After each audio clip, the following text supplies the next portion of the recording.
It has been 19 years since the last console release of an F-Zero game, and I personally have been waiting for Nintendo to do something with this franchise. Now, of course, you do have the F-Zero track on Mario Kart 8 Deluxe. You had a brief little minigame based on F-Zero in the Nintendo Land release when the Wii U came out.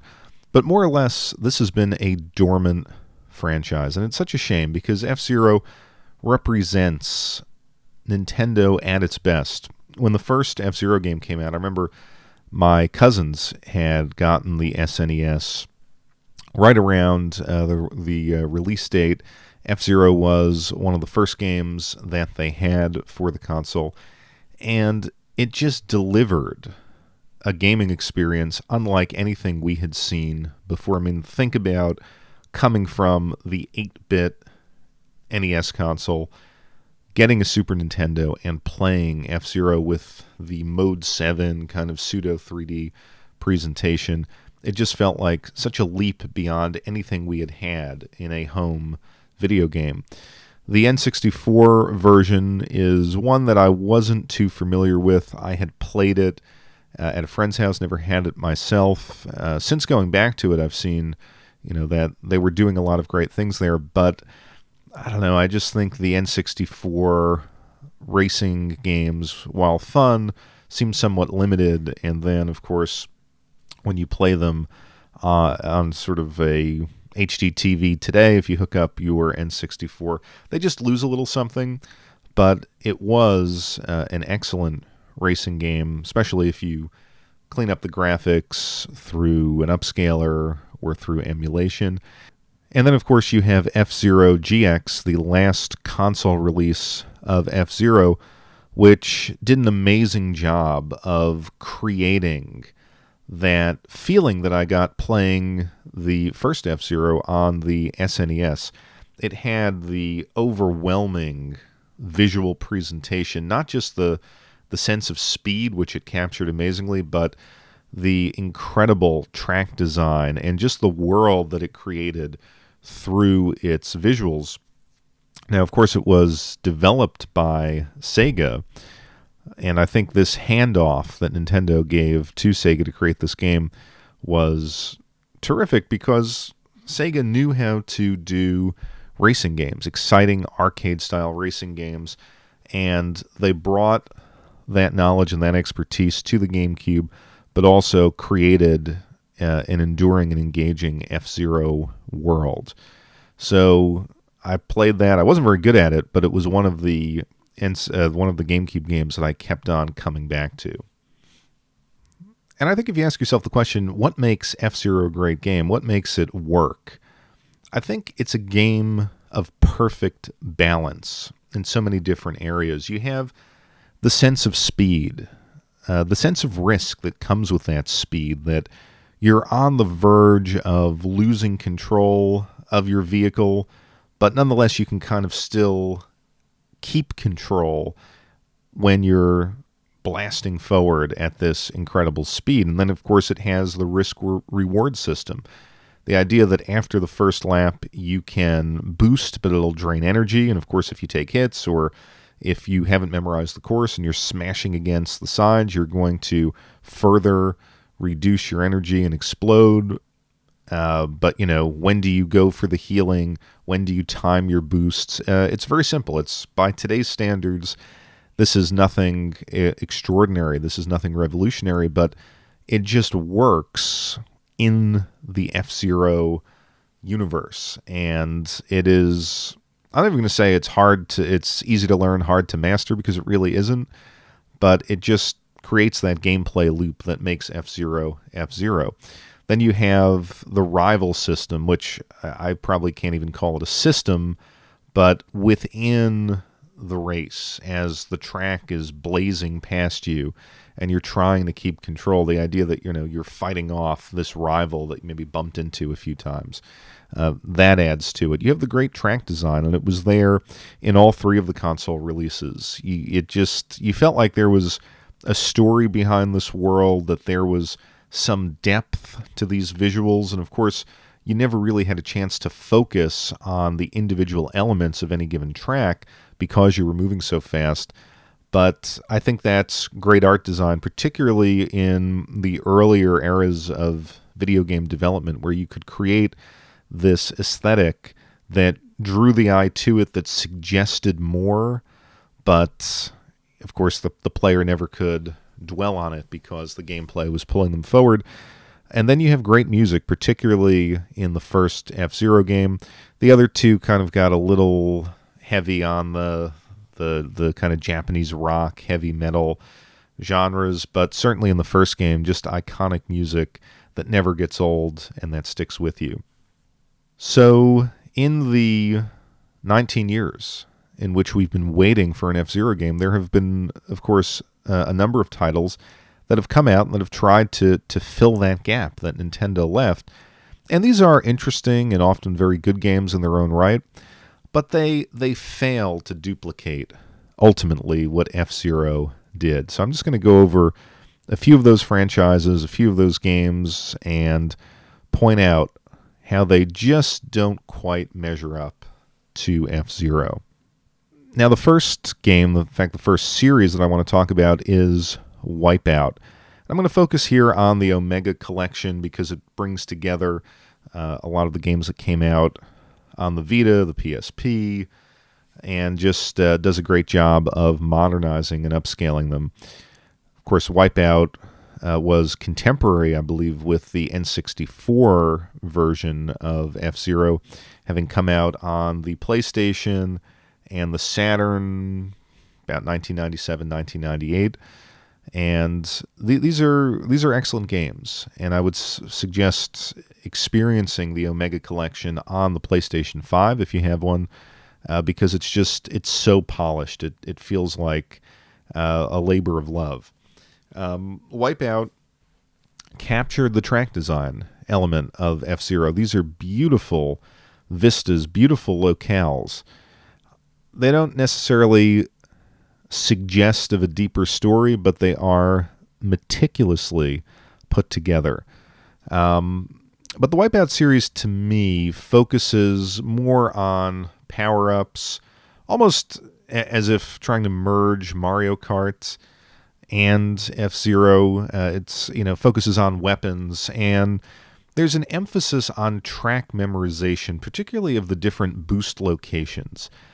My gripe about the Wipeout series is that the vehicles don't feel powerful enough on their own. In F-Zero, I can charge up my energy meter and then choose where I want to utilize that power. Whereas I feel in the Wipeout series, if you're not hitting each and every boost pad in a particular sequence, you just can't be competitive, and you can't win races, particularly on the higher difficult levels or in the time trials.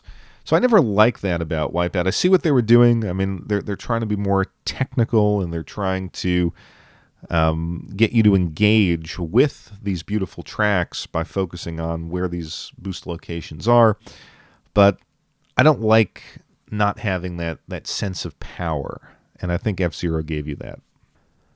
Then in recent years, we've had the Redout series. In fact, Redout, the first Redout, was released when the Switch came out, and I felt like, oh, okay, this is a company that's doing an F-Zero game for a new Nintendo console. Problem was, I think the first Redout, it was unforgiving, it felt tedious, and it just didn't have the muscle on the Switch to replicate what F-Zero did. And on the PC, it wasn't particularly great either, although, of course, it looked better on the PC. Redout 2, which came out relatively recently, I want to say within the past year, is more in line with what you want out of a F-Zero imitator. Redout 2, it looks incredible. It has a very particular over-the-top visual aesthetic. I would say it's not as interesting as F-Zero's aesthetic choices, but it does give you that sense of speed It just has some over-the-top track elements, so it wins in that category. Now, it still can be unforgiving. Redout 2 has a chill mode where you're not taking a ton of damage. If you play on the higher difficulties, you really have to account for the physics of the vehicle and how the tail end is going to sway and how you can use those physics to catch the different boost pads. It does have I'm not going to call it a flight mode, but more so of a launch mode where you need to hit certain boost pads in a particular sequence to set up a huge track jump. And if you don't do that as accurately as you need to, you'll kind of just fall off the track and explode. So it's doing that. It's not quite like a Sonic Racer Transformed type of flight element, because the track is not really transforming into a flight track, but it does try to combine that. I would say it's not really a win as far as a design choice, but it's just another way to kind of force you to memorize boost locations. But it's a good game. I mean, it doesn't have a rival system per se, but it does a great job with sound design where you can hear the other vehicles coming up behind you. It's a better game than the first Redout, and it scratches the itch, but not in a way that makes it a replacement for F-Zero. Then you have Grip. Grip is a spiritual successor to a PC game called Roll Cage, which I think was about a 1999 PC release. And this game has an excellent graphical style. It works a little too much with a film grain type of effect, but you can tone that down, and it's kind of forgivable. Its main calling card is it has anti-grav racing and then also traditional vehicles. And the key is, how do you win, particularly combat scenarios, with one or the other? Which type of vehicle works best on which track? What's your preference? How do you want to load out these vehicles? So it's an interesting system, and what it tries to do as far as imitating F-Zero is it really focuses on being on the edge of control. It has a great sense of speed. It has certain track elements where you have like uneven tracks and these little kind of red protrusions that can knock your car off course, particularly damaging if you have the tire-based vehicles and your tire hits one of these things and you can go spinning. You can kind of jump from one part of the track to another, shift your location, going from, let's say, the ground and then attaching yourself to the ceiling of a particular tube. And it's really compelling, but the edge of control is too easily lost. If you get hit by a weapon, you can be derailed on a solid run and just never continue. It just obliterates any forward momentum you have. It disorients you. You could be going in the opposite direction. So in a way, it feels cheap. You'll be having a great lap. You may have fought your way forward in a race, and one shot from the Gatling gun or something like that is just going to hit you in such a way that it completely throws you off course.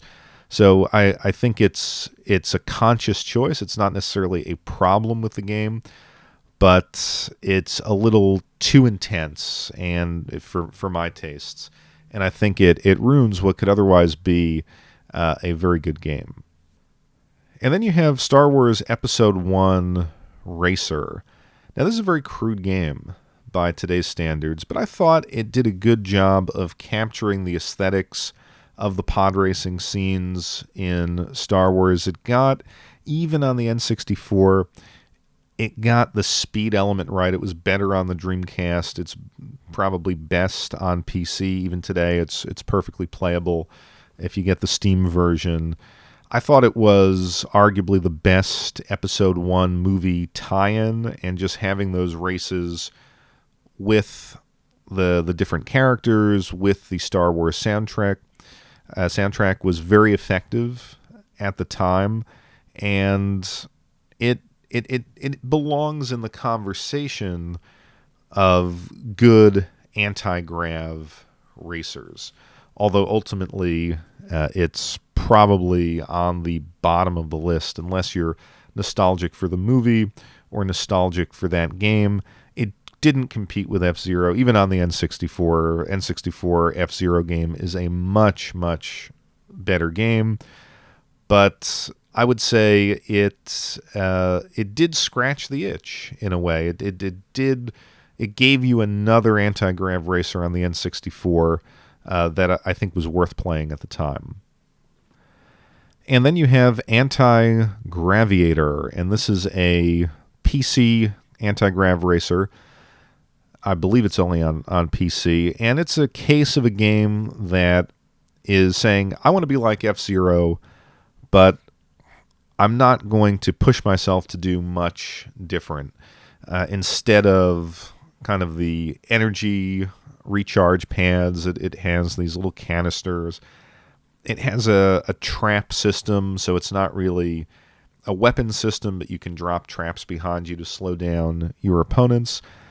It runs well. It looks okay. It's just a mediocre attempt at capturing some of the magic of F-Zero. It's neither a bad game nor a good game. You can play it, you can enjoy it, but it doesn't really hit on any of the elements that make F-Zero great. So with all this having been said, why has F-Zero been neglected by Nintendo? Why can't we have a new F-Zero game where Nintendo takes all of these elements that makes F-Zero great and updates them for the current console generation?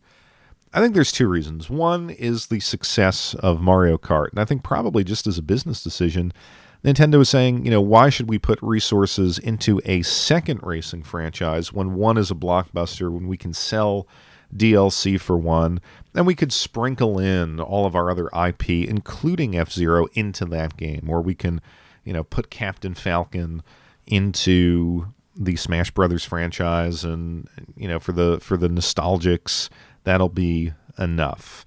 And listen, Mario Kart, I think, appeals to a broader audience. I don't think you can put mom, dad, grandma, and the kids on the couch and play F-Zero, but you can definitely do that with Mario Kart.